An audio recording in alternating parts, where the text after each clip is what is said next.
पिताजी, जल्दी चलिए, वरना मैं आज स्कूल में देरी से पहुंचूंगा। मेरी टीचर बहुत गुस्सा करती है। हाँ हाँ बेटा, अभी चलते हैं, बस 2 मिनट रुको।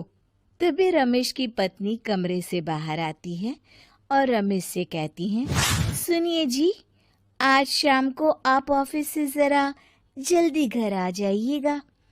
याद है ना, आज आपको मुझे शॉपिंग कराने के लिए लेकर जाना है। अरे भाग्यवान, इस महीने हाथ जरा तंग है। मेरी मानो तो शॉपिंग का विचार कुछ दिनों के लिए अपने दिमाग से निकाल ही दो। मैं तुम्हें अगले महीने पक्का शॉपिंग कराने ले जाऊंगा। अभी मुझे चलना चाहिए, वरना राजू को स्कूल पहुंचने में देर हो जाएगी। देखिए जी, अब आपके ये बहाने पुराने हो चुके हैं। मैं कुछ नहीं जानती। आज शाम को मुझे शॉपिंग करने जाना है, मतलब जाना है। आगे आपकी मर्जी। अच्छा ठीक है भाग्यवान, अब तुम पूरा घर सर पर मत उठाओ, मैं कुछ करता हूँ। इतना कहकर रमेश अपने बेटे राजू को लेकर वहां से चला जाता है। घर से निकलने के लिए रमेश जैसे ही अपनी मोटरसाइकिल शुरू करता है, तभी उसकी माँ उसे आवाज देकर कहती है, अरे रमेश, आज शाम को मुझे कुछ पैसे दे देना। याद है ना, मैंने तुझसे कहा था कि मुझे मंदिर में चढ़ावा चढ़ाना है। अरे माँ, मेरी तनख्वाह आने में अभी 10 दिन बचे हैं। अभी मेरे पास बिल्कुल पैसे नहीं है। हाँ, मेरी तनख्वाह मिलते ही मैं तुम्हें पैसे दे दूंगा।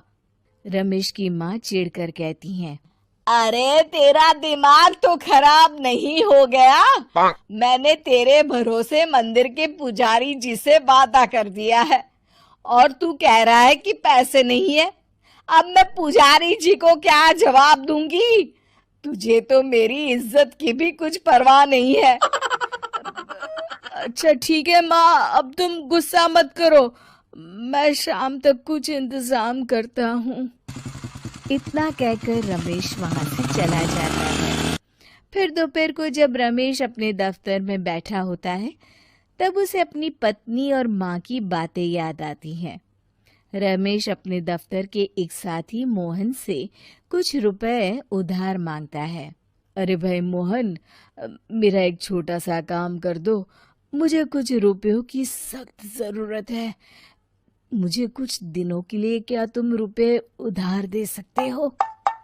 अरे रमेश भाई, मैं तुम्हें पैसे उधार तो दे सकता हूँ, लेकिन मुझे वक्त पर पैसे लौटा देना। वैसे भी मेरा मानना है कि दोस्ती यारी में कभी पैसों का व्यवहार नहीं करना चाहिए। ये कहावत तो तुमने सुनी ही होगी कि उधार प्रेम की कैंची है। मैं नहीं चाहता कि पैसों को लेकर हमारा रिश्ता खराब हो। अरे मोहन, तुम बिल्कुल चिंता मत करो, मैं तुम्हारे पैसे वक्त पर लौटा दूंगा। फिर मोहन रमेश को पैसे दे देता है। शाम को घर आकर रमेश कुछ पैसे अपनी माँ को देता है और साथ ही अपनी पत्नी को भी शॉपिंग कराने बाजार लेकर जाता है। रमेश की पत्नी और उसकी माँ का स्वभाव जरूरत से ज्यादा खर्चीला होने के कारण दोनों हमेशा बेवजह पैसे खर्च करती हैं। फिर एक दिन, सुनिए जी, अगले हफ्ते हमने छुट्टियों में कहीं बाहर जाने का प्लान बनाया था। आपने पैसों का इंतजाम कर लिया ना? अरे अभी कहाँ, अभी तो मेरे पास बिल्कुल पैसे नहीं है। हम कभी और चले जाएंगे। देखिए जी, मैंने सभी सहेलियों से कह दिया है कि मैं बाहर घूमने जा रही हूँ। अगर मैं नहीं गई तो सब मुझ पर हंसेंगी। आप कहीं से भी पैसों का इंतजाम कीजिए जी। इतना कहकर रमेश की पत्नी वहां से चली जाती है। वहीं दूसरी तरफ रमेश की माँ भी तीर्थ यात्रा जाने की जिद करती है और रमेश से पैसे मांगती है। फिर अगले दिन रमेश एक सेठ से पैसे उधार लेकर अपनी पत्नी और बेटे को घुमाने ले जाता है और अपनी माँ को भी तीर्थ यात्रा पर भेज देता है। लेकिन जैसे ही रमेश अपनी छुट्टियां बिताकर वापस आता है, कर्जदार उसका जीना मुश्किल कर देते हैं। इतना ज्यादा कर्ज एक साथ अपने ऊपर देख रमेश काफी परेशान रहने लगता है। फिर एक दिन राजू की स्कूल की फीस वक्त पर न भर पाने के कारण रमेश को स्कूल में बुलाया जाता है। स्कूल के प्रिंसिपल साहब रमेश को सख्त हिदायत देते हैं कि अगर वक्त पर स्कूल की फीस नहीं भरी गई तो उनके बेटे का नाम स्कूल से काट दिया जाएगा।